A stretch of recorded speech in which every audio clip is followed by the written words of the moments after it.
All right? So remember this. If you want to nuke an economy and a nation, if you really want to destroy an economy and a nation, give them easy money. All right? If I want to destroy you as a person, I'm going to give you $1 million. Because you're going to take that $1 million and do stupid things with it, okay? All right. So why is this important? Let's look at the case of Japan. The year is 1985, okay? And this is something called the Plaza Accord. The Plaza Accord was between the central bankers and the finance ministries of different nations, but primarily between the United States and Japan. Japan at this point was an export powerhouse. It was the second largest economy in the world, high savings rate. People really didn't want to buy American goods, but Americans loved Japanese goods. Okay, so it's creating this trade imbalance. And Japan was growing and becoming an economic powerhouse.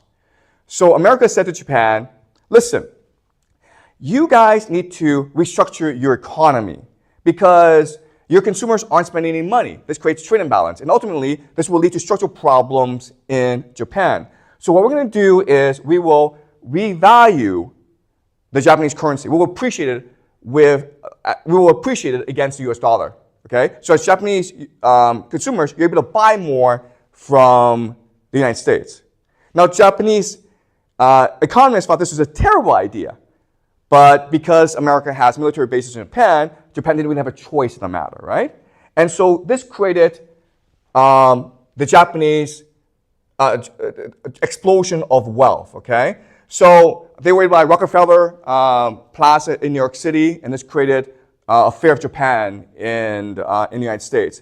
So to demonstrate to you how ridiculous the situation was, in the year 1990, in Kyoto, the imperial grounds, okay? I'm not talking about the city of Kyoto. I'm talking about the imperial grounds in Kyoto, okay? That land by itself was worth more than Canada as a country. You could sell the imperial grounds of Kyoto and go buy Canada for yourself, okay? That's how ridiculous the situation was in Japan. Because of the appreciation of the yen, cheap money flooded into the nation of Japan, and so people were speculating on real estate and the stock market. Okay, which led to ultimately economic collapse in Japan.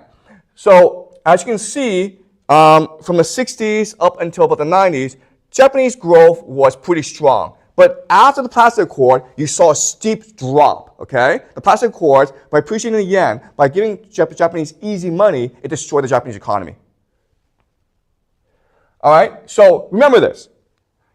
If you want to nuke an economy and a nation, if you really want to destroy an economy and a nation, give them easy money, all right? If I want to destroy you as a person, I'm going to give you $1 million because you're going to take that $1 million and do stupid things with it, okay? Can you clarify a bit of easy money? Oh, okay, yeah. What does easy money mean? Easy money just means that you think it's free. You have to work for it. You don't have to earn it, okay? And the idea of easy money is central banks have the power to print money. So if you come to me, I'm a bank, I can actually just give you $1 million. And you take it. That's easy money, right? Okay, that's the idea. Okay, so you don't understand this. It's a hard concept to understand. But banks have that power. They can just print money out of nothing. Okay, and this is what we call easy money. And what this leads to is disaster. Okay, so let's go over the list of how easy money destroys nations. First is that it turns manufacturers into financial speculators. The reason why is maybe you're a car company. Okay, and before you're making good money. Making cars and selling it to the Americans. But if the economy is blowing up, the stock market is increasing, the real estate market is increasing, you're actually better off taking all your savings, your investments, and putting it into the stock market, right? Because you have better returns. And as a corporation, you have to guarantee better returns for your investors, okay? It makes people lazy, selfish, and greedy. That's easy to understand, right? If someone just gave you $1 million, you would not want to work or study ever again in your life. You create too much debt too quickly, you create financial bubbles, corruption between the politicians and the financial elite, you create massive inequality, right? Because it's usually the wealthy who most benefit from this wealth generation. You will increase unemployment and bankruptcies. And the last thing, this is really important, is because all this surge in prices, you price out young people and you destroy the nation's future. You look at the birth rate in Japan, it's about 1. Okay? And the reason why is Japanese young people do not see a future for themselves. Houses are too expensive. The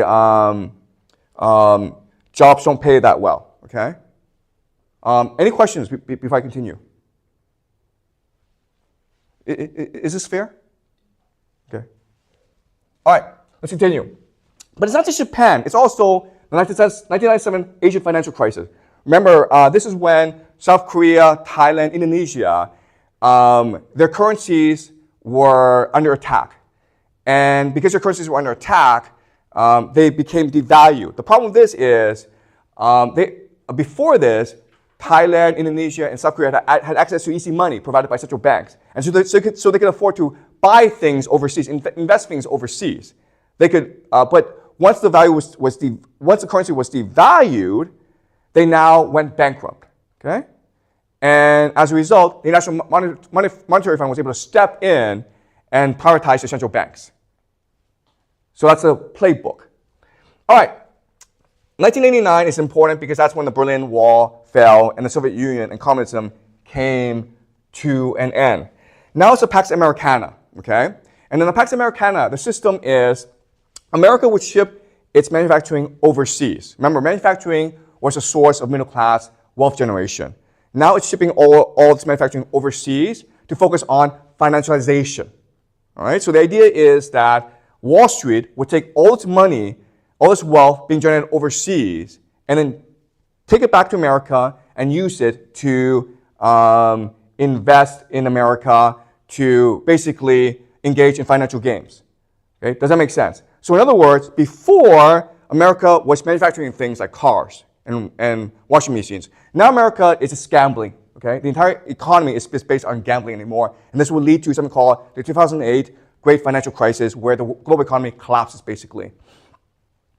2001, 9/11, the World Trade Center, right? The terrorist attacks. Again, I'm not a conspiracy theorist, so I'm not going to go into the conspiracies behind this. But it led to something called the War on Terror, where America, for no particular reason, went to Iraq, Syria, Libya, and destroyed these countries. Now, if you're a conspiracy theorist, you would say, well, they destroyed these countries because these countries didn't have central banks, right? So that's what some people say. I would not say that. I'm not a conspiracy theorist. 2008 is the great financial crisis.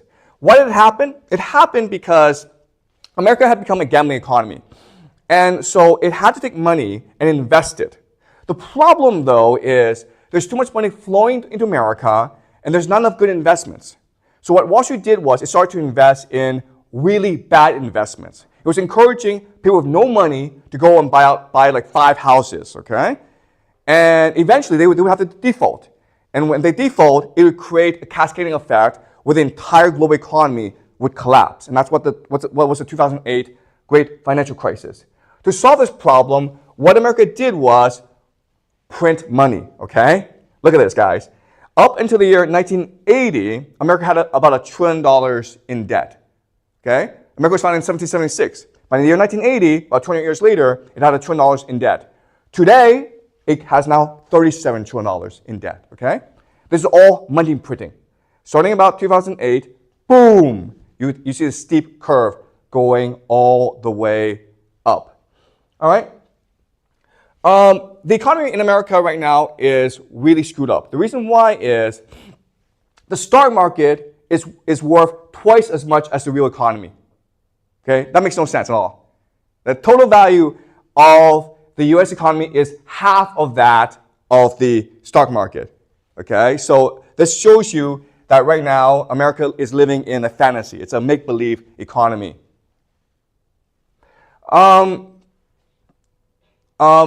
The other problem is this massive wealth inequality. Okay, so as you can see, the wealthy people are pretty wealthy, but by 1980, the time of Reagan, it shoots all the way up. Okay, so you have this massive wealth inequality being created in the United States.